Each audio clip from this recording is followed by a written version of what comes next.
કર્મની ગતિ શું હોઈ શકે?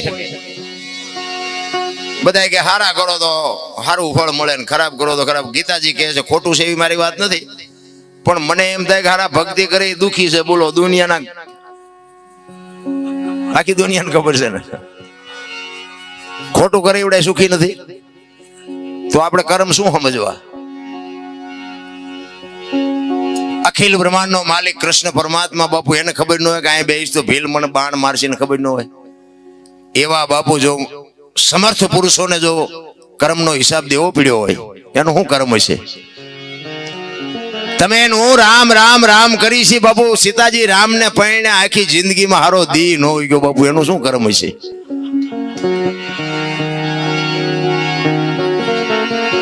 અરે દ્રૌપદીના ચીર લૂંટાતા ત્યાં કોણ નહોતું? કાળના જડબા ચાલીને ઉભા રાખે એવા પાંડવો હતા. કોણ નહોતું? આખી દુનિયા જાણે છે. શું ઈ દીકરીનો ગુનો શું હતો?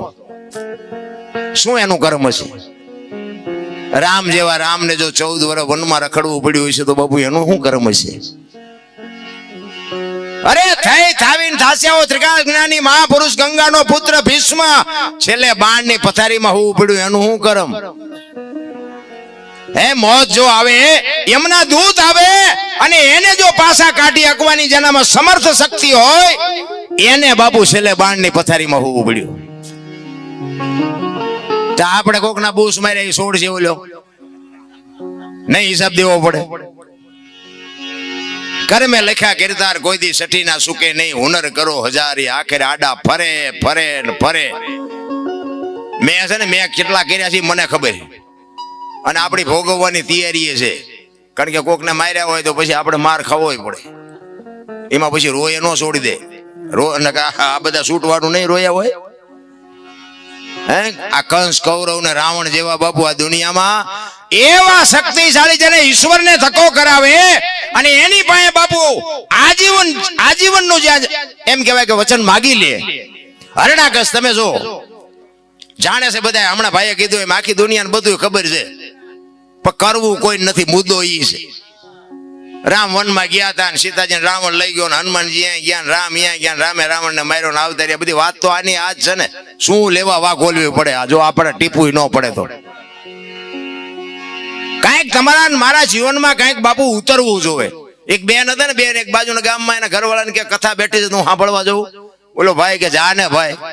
એ બેન અહીંયા ગઈ ને પછી હાજે કથા સાંભળીને આવી ને એના ઘરવાળાએ પૂછ્યું કથા સાંભળવા દીધી? તો કે હા. કે શું બાપુ વાંચતા હતા?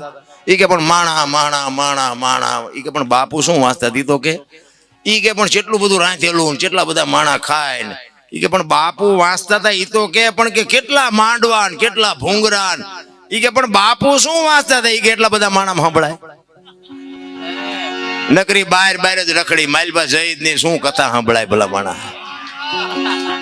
એમ ભજનમાં તમે જો બેઠા હોય ને, ઘડિયાળમાં ન જોવું પડે ને બંગાહું ન આવે ને ચા ની ન જરૂર પડે. બાપુ દી ઉગે એને ભજન કહેવાય. રામ એટલે સવારામ કહે છે, ભજનના ભરોસે રેજે અંતે ઈ ન રોપ છે અમર બીજક જેને હાથ લાગ્યું એને કાળ કેમ લોભ છે. બાપુ ભજનના ભરોસાની વાત છે.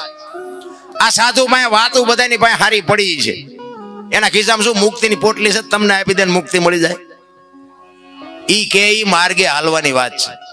બાકી તો બાપુ જેને ગાંઠ વળી જાય ને, કચ્છનો બારવટીયો જેસલ જાડેજો સદી તોરલ ને લઈને નીકળ્યો ને સાસડિયા કાઠીના ઘરેથી, ચોરી કરવા ગયો તો. જો ગુરુ ગોતવાજીયા નહીં મળે. એ તો સમય પાકશે ને તેથી બાપુ આંગળી પકડનારો ફાટેલા લુગડામાં ચડી જાય. તમે સમજી લેજો કે તમારું કામ થઈ ગયું, હાલતા થઈ જાઓ. સદી તોરલ એના ગુરુ છે, પણ બાપુ અહીંયા ચોરી કરવા ગયો હતો ને ખીલો ઘોડીએ કઢાવ્યો ને હથેળીમાં ધરબી દીધો ને અહીંયા બંધાઈ ગયા ને ગુરુ મળી ગયા. એ બે જણા અહીંયાથી હાલતા થયા ને. તોરલના હાથમાં એક તારો છે ને જાડેજાના હાથમાં તલવાર છે. બે જણા વાદ કરે છે. જેસલ કહે છે શું તમે હુતા નથી ને હુવા દેતા નથી? આખી રાત રાગડા તાણો, આ એક તારામાં શું વળે તમારું? ત્યારે તોરલ કહે છે જાડેજા એક તારો કરી તમારી તલવાર ન કરે. તમે જે કરતા હોય કરો ને, અમે જે કરી અમને કરવા દો. નહીં, મારી તલવાર કરી તમારો એક તારો ન કરે. દરબાર ભૂલો છો. અને બાપુ છે ને આ છે ને લોટાના સેણ્યા ખાતા તે દુનિયા ગાણ્યા ગાય છે એના. એમની પેઢીઓના અમારી અહીંયા કોથળા નથી આવતા કે અમારા બાપ દાદાના ગાણા ગાવજો 5 મણ દાણા મોકલાવી. ના, એવું નથી. એ તો કર્યું છે હું એટલે મારા ગાવું પડે છે. તોરલ કે મારો એક તારો વધે ને જાડેજો કે મારી તલવાર વધે. પછી જાડેજો કહે છે કે તમારી જો એક તારો વધતો હોય તેનું મને પ્રમાણ આપો. અને આ પ્રમાણ વાળી વાતો છે રામ. આ હજારો વર્ષથી વાણી હાલી આવે ને અભાવો ન આવવાનું કારણ શું? આ હોનું છે, આ પિત્તળ નથી, આને ડાઘ ન લાગે કોઈ દી. પછી મારા જેવો ગાતો હોય તો ભલે 5 લાખ ખર્ચીને લાવો તોય ભલે, એમાં બાપુ ડાઘ આવે જ નહીં કોઈ દી. ખોટી વાત. અહીંયા તોરલે જો 2 ભજન ગાયા હોત તો જાડેજો સમજી જાત. એ તો એવા ઠેકાણ લઈ જવા પડે ને. હાંકડીમાં આવે ને હનુમાન ચાલીસા જે ચાલુ થાય ને નાભીમાં જ થાય. હા, ડાયરેક્ટ હનુમાન અરે ઓનલાઈન હાંકડીમાં આવે ને જીદી થાય ને રોજ આપણે કરતા એમાં ફેર હોય. અને ચારે બાજુથી બટા જટી બોલવા મળે ને પછી હનુમાન ચાલીસા ચાલુ થાય ને ડાયરેક્ટ નાભીમાંથી હનુમાન અરે ઓનલાઈન થાય. તારે હનુમાન ને ખબર પડે કે બેટા મારા હાંકડીમાં આવ્યો એટલે બોલે. ત્યાં કોઈ જિંદગીમાં મારું નામ લીધું નથી. એમ રોજના બેલેન્સની જરૂર છે. રોજ એક ગલામાં 1 રૂપિયો નાખો ને બાપુ, મહિને તરી નીકળે, પણ નાખવો તો જોઈએ ને. આ ભજનનું એવું છે રામ. સતી તોરલ કહે છે કે જાડેજા હું સમય આવશે ને તમને પ્રમાણ આપીશ. દરિયાના કિનારે આવ્યા, હોડીમાં બેઠા, હોડી મંડી હાલવા, અને મધ દરિયે હોડી ફૂગીને પવનની દિશા બદલાવીને ખોડા જેવડા મોભા મીડિયા ઉલળવા. તેથી કચ્છનો બારોટ મારબો રાહ રાહ રાહ મીડો રોવા. હો ભાઈ. અને મોત જેથી ઉઘરાણી કરે ને તેથી આ બધા, હું આમાં ભેગો છું, તમારી ભેગો, આ બધા જાડેજા બાપુ કઈક કર્યું હશે તો બાકી રોતા નથી આવડવાનું. લખી લેજો, એક દી જવાનું છે, વાત 100% પાકી છે, સમજી લેજો. કાંઈક મહાપુરુષો એટલે કે છે એક ઘડી આધી મેં પનિયા 24 કલાકમાં કાંઈક કરી લેજો મારા રામ. બાકી કાંઈ છે નહીં. દીકરા ને બાપા ને વહુ ને મારે ફલાણું ઢોકળું એ બધું આયનું આપણે ઊભું કર્યું. બૈરું ભગવાને આપણી હેડ નહોતું મોકલાયું. આપણે યાદ ઘોડું લઈને અડધું ગામ ફેર લઈ. એ બૈરું એમ કે તેલનો ડબ્બો ખૂટ્યો લાવી દેવો પડે, આપણે ઊભું કર્યું છે એમાં. પછી પણ એ બૈરું હારે ન આવે એ લખી લેવાનું. આપણું છે ધ્યાન રાખવાનું, આપણી ફરજમાં આવે એને પૂરું પાડવાનું. બાકી ભેગું નહીં આવે એટલું ધ્યાન રાખવાનું. આપણા છે પણ આપણા નથી, આમ મગજમાં રહેવું જોઈએ. કચ્છનો બારવટીયો બાબુ એક સતી તોરલ પાસે બડપની પાટ ઓગળે મીડો રોવા. હો ભાઈ, રાહ રાહ રાહ રોવે. તોરલ હોડી હમણાં બુડી જાય ને મરી જાશું. ત્યારે તોરલ કહે છે જાડેજા તમે કહેતા હતા ને મારી તલવાર વધ્યા દરિયાને મંડો કાપવા, હમણાં પૂગી જાય છે.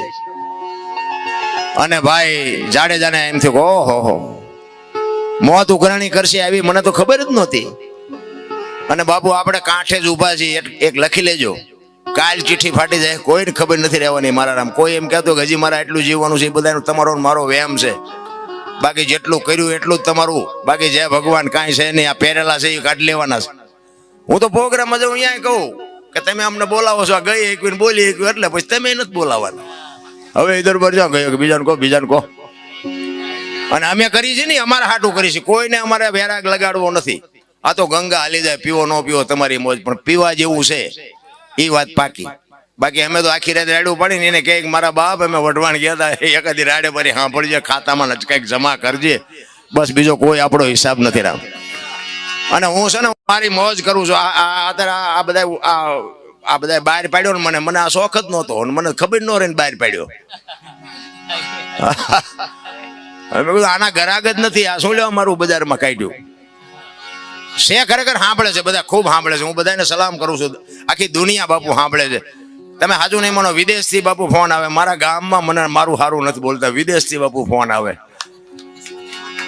કહેવાનો મારો મિનિંગ એક સંતની કૃપા થઈ જાય બાપુ. એક ભજન જીવનમાં મારા શેડો અડી ગયો ને મેં કીધું એમ જેસલ કરતા બાપુ મારો ઇતિહાસ ખરાબ, પણ અત્યારે ગાડું ખાતે શીખી ગયો. અત્યારે ઘણા એમ કે દરબાર હોય તારા ઘરનો ફલાણું ઢોકળું એવું બધું કે તમે થોડાક મોડા ભેગા થયા, નકર આપણે હિસાબ કરે તો આનું ટ્યુશન અમારે અહીંયા રાખવું પડે તમારે. પણ હવે માર્ગે ચડ્યા છે, માર્ગે રહેવા દો તો સારી વાત છે.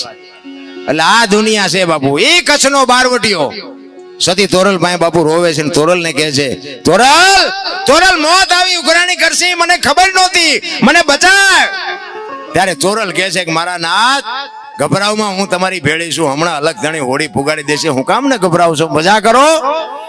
અને એ વખતે જાડેજાએ મન ગાંઠ વાળી લીધી કે આ જો હોડી કાંઠે પુગે ને તો હવે જીવું ત્યાં સુધી તલવાર ઉપાડવી નથી, એવી ગાંઠ વળી જવી જોવે રામ.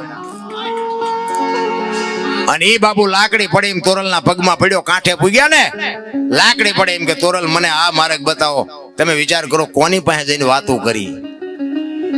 ભગવાન ને મહાપુરુષો ને સંતોની કૃપાથી ઘણું બધું છે, પણ હવે ખાનારા નો મળે, નાખવું ક્યાં વાડીમાં, ખાનારા તો જોઈ ને.